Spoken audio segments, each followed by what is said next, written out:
Yo, what is going on, guys? Welcome back to the channel. My name is Hart, and today I'll be breaking down this 9-game NBA slate here on DraftKings. It is the main slate for tonight. I'll be doing a game-by-game breakdown as well as talking through my favorite early low core plays. You guys can find my premium package linked down below in my Patreon. That's where I go a little bit more in-depth on the slate right up, go over updated core plays when we get the injury news. I also put my PrizePicks plays down there below. And we went another 2-0 sweep there on PrizePicks, so we're back to the sweeps there. As you can see, Luke hit the over. He easily smashed the over there, and Jimmy's line actually got bumped. So we got in. We got some great value there, and he easily hit the over there too. So it was a great night. I think we're 16-4 the past 2 weeks on Prize Picks, and I think we're 32-12 overall the past month of Prize Picks. So it's been great. Looking to continue that. I'm not sure if I'll have a video out today for Prize Picks. I might just put it up on my Patreon link down below. Only $10 a month. I think it's pretty solid value for full slate breakdowns and write-ups for the NBA main slate for DraftKings, as well as my price pick plays. So you guys can check that out, link down below. That's where the price pick plays will be for today. Not sure if I'll get to an NBA video for price picks. We'll just have to wait and see. But yeah, moving into this 9-game slate.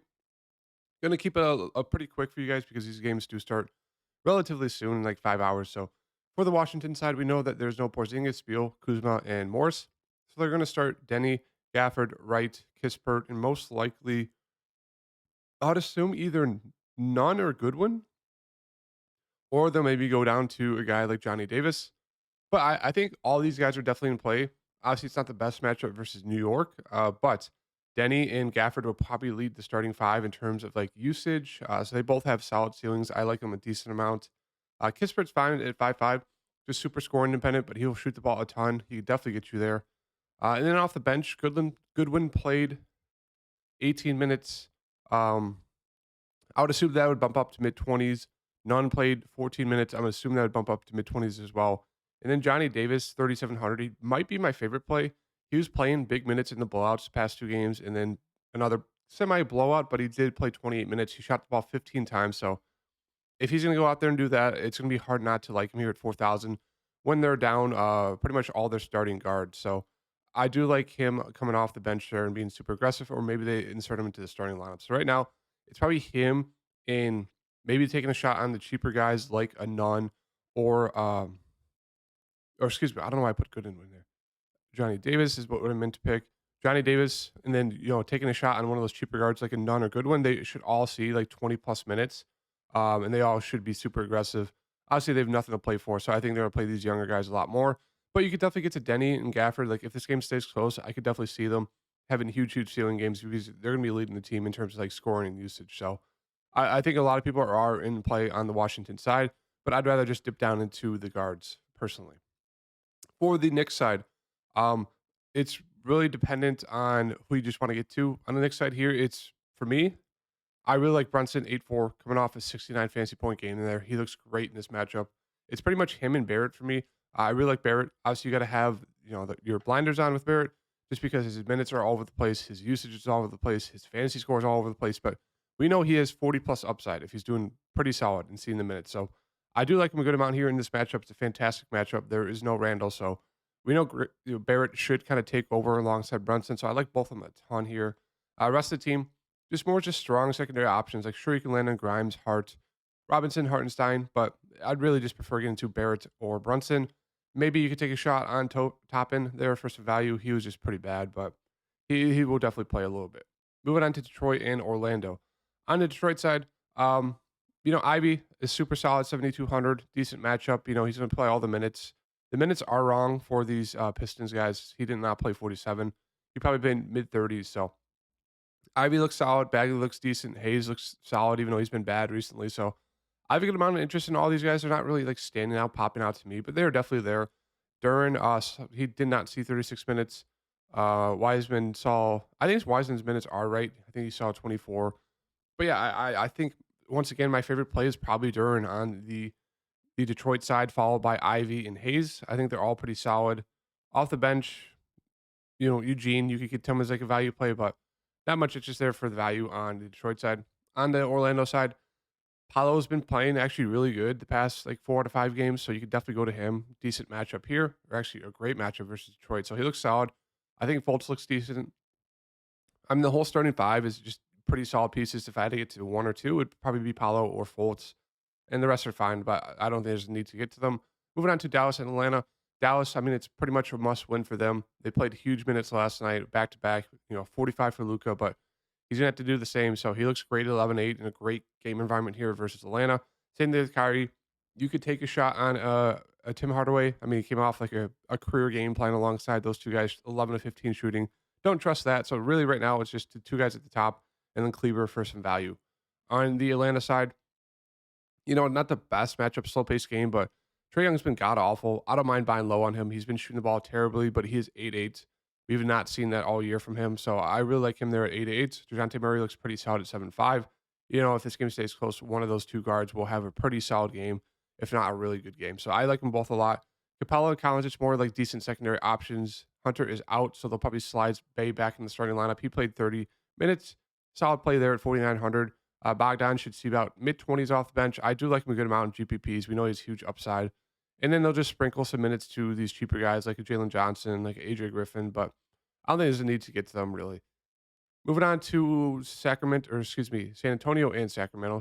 On the San Antonio side, Keldon Johnson's looking like he's doubtful, so they'll probably start Trey Jones, Zach Collins, Branham, Bates Diop, and maybe Champagne or Graham or Langford or whatever. But I guess there's a little bit of interest here. Obviously, it's a great matchup versus the Kings. If you think this game stays close, it's probably going to be because of Collins and Trey Jones, with Keldon most likely out. Vassel's still out, Sohan's still out. So some interest for these Spurs guys. It's just no one really stands out to me. Maybe taking a shot on Branham. He's finally playing better again recently. So yeah, I guess you could go to him. It's just not a lot to like right now on the Spurs side. On the Kings side, if you think this game stays close, Fox and Sabonis look great. Fox's price tag is fantastic. You can always take a shot on one of the wings, but it's really, I'd rather just get to the main two guys. Moving on to Phoenix and OKC. Phoenix side, these guys are just way too cheap. Booker, 9,200. We know he's huge upside, even playing alongside Kevin Durant. Kevin Durant's 8,900. He played 33 minutes last game. If he's going to see like low 30s, maybe even closer to mid 30s, he's just way too cheap there at 8,900. Even in a game where there is some blowout risk, I really like him. Paul is a strong secondary option. Same thing with DeAndre Ayton. Hasn't flashed upside at all. Obviously because Katie's there, Devin Booker's there, but he could randomly have a huge game here. So I don't mind taking a shot at him at 6,100. And then Okogie is a decent mid-range play down there at 4,400. On the OKC side, it's really just SGA at the top for me. Obviously, this game stays close. It's most likely because of him. So he looks really good. Giddey, Williams, Dort, Joe, all fine secondary options. Don't think there's a need to land on any of them. Besides maybe going to SGA, or if you wanted to take a shot on something, I'd probably lean Jalen Williams over Giddey, but they're both fine secondary options. Moving on to Lakers and Houston. On the Lakers side, AD, LeBron, it's a must-win game for them. It's a great game environment too, so they both look fantastic. LeBron's minutes have been, kind of capped around 31, 32, but kind of like KD, he could easily go off in that amount of minutes, especially in this matchup. So I really like him as well. D'Lo, I guess if I was going to dip down to one of the other guys that's not LeBron or AD, it'd probably be D'Lo, but I don't think there's a need, even though it's a solid game environment. On the Houston side, KPJ looks great. He's been super consistent recently, getting like 35 plus fantasy points every game the past like couple weeks. So I really like him. Green's a little bit too score independent for me, but we know he's upside. Same thing with Sengun. There's a lot of foul trouble risk here guarding Anthony Davis, but he is upside as well. I do like these wings, Jabari Smith, KJ Martin, and Tari Easton. They all look pretty solid. I don't think I'm going to get to them right now, but they do have some very solid upside. Moving on to Indiana. Turner questionable. I doubt he plays. Obviously, a super tough matchup here. No one really stands out. They're all kind of priced about right. They're all going to see around 30-ish minutes. If I had to get to one guy, it'd probably be TJ McConnell at 5,900. He's just super productive, even in limited minutes. But if this game does blow out, I could definitely see his minutes being limited. So definitely keep that in mind. But if Turner's going to miss, they're going to start Jalen Smith and Isaiah Jackson. Or they'll start Jalen Smith. Isaiah Jackson will probably come off the bench.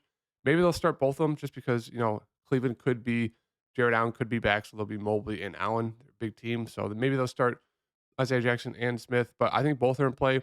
I think both are probably my favorite plays. Isaiah Jackson's a little risky with the foul trouble there. Only saw 19 minutes last game, but he's super productive when he's out there. Jalen Smith's been doing better recently as well. 29 minutes, went for a double-double. So he is solid upside. So I think those two would be my favorite plays, followed by McConnell. Moving on to Cleveland. Obviously, it's a great matchup. It's just these guys are priced about right. Now, if Allen's out, it makes it more viable to get to Garland, Mobley, or Mitchell. They all look great. If Allen's back. Yeah, excuse me. If Allen's out, those three guys look viable. And then Levert did start with Allen out. He played 35 minutes the past 2 games, so he looks solid as a value play. But if Allen's back, these guys are all just decent secondary options. No real need to get to these guys. Like I'd rather pay up for like a KD or a LeBron, who are like a couple hundred more expensive than Donovan Mitchell. So right now, these guys are just more just kind of secondary options. Moving on to Philly and Milwaukee. Great game to watch tonight. Can't wait for this. Embiid's just way too cheap there, 11,000. Harden's too cheap as well. Some quiet games for both of them recently, so I do like both of them a good amount. Not interested in the secondary options. Sure, you could take a shot in Harris or Mountain, but it's really just the two guys at the top for me. Milwaukee side, same thing. Giannis is just way too cheap here. 11-3, great matchup, so I really like him. Middleton, uh, I mean, he's a decent option. Don't love the price tag, but he should have some very solid upside. Brook Lopez, sure, you could take a shot at him. They'll need him to guard Embiid. Bobby Portis is always like a GPP play, but he's super risky, but he's super productive when he does get the minutes. So right now, it's really just Giannis, maybe taking a shot on Bobby from me on the Milwaukee side. And on the Golden State side, Steph, I think he's still a little bit too cheap here. We know he's huge upside. I like him a lot. Klay Thompson, Poole, Green, they're all pretty solid. If I had to get to one, it'd probably be Green or maybe Thompson. But usually one of these guards has a good game alongside Steph, and then Green usually does pretty decent as well. Now, if Jokic does play, Looney should probably start. He should probably play mid-20s minutes, maybe closer to 30. He'd be a great play there at 5,200. If Jokic doesn't play, Kuminga 4,600, he'd probably start and be a pretty solid value play there. And then DiVincenzo should see about 20-ish minutes off the bench, or maybe he starts depending on how the starting lineup goes. But he's been awful, but he's definitely there as a decent value play. And then on the Denver side, obviously the big news there is Jokic. He is questionable. I think it's a 50-50 that he does play. Murray should be good to go. So the rest of the team should be good to go. Porter is questionable as well, but he should be good to go. It's really just comes down to Jokic. So if Jokic obviously misses, going to want to load up on Jamal Murray, Aaron Gordon, and you could definitely land on like one of these secondary pieces like a MPJ or Bruce Brown or KCP. But if Jokic is back, it's really just Jokic, Murray for me. Great matchup here against Golden State. So I think I'm going to be playing for the fact that Jokic is either in or out, and kind of just building my team around that. So I think right now I'm going to be playing for him being in and playing him. And then obviously if he's out, I'm just going to have some later guards and, forwards in these later games where hopefully we get the news that Jokic is either in or out by then. Because then I'll just, take out Jokic, pay down for a center. I think Aaron, is he center eligible? He's not. But I'll pay down for a center. Hopefully I could, get to a guy like maybe Embiid, fit in a Jamal Murray and Aaron Gordon. So that's kind of how I'm going to be building my lineup for tonight. Going to be building around these four guys as of right now. Obviously with Jokic, he could get ruled out. So we'll have to wait and see about that. But that's kind of how I'm building my lineup, attacking it for tonight, waiting for the late news. And depending on how it goes, building around that. So if you guys like the video, hit the like button and subscribe. Check out my Patreon. I'll have more updates and breakdowns on that later today. And I'll see you guys next video. Peace.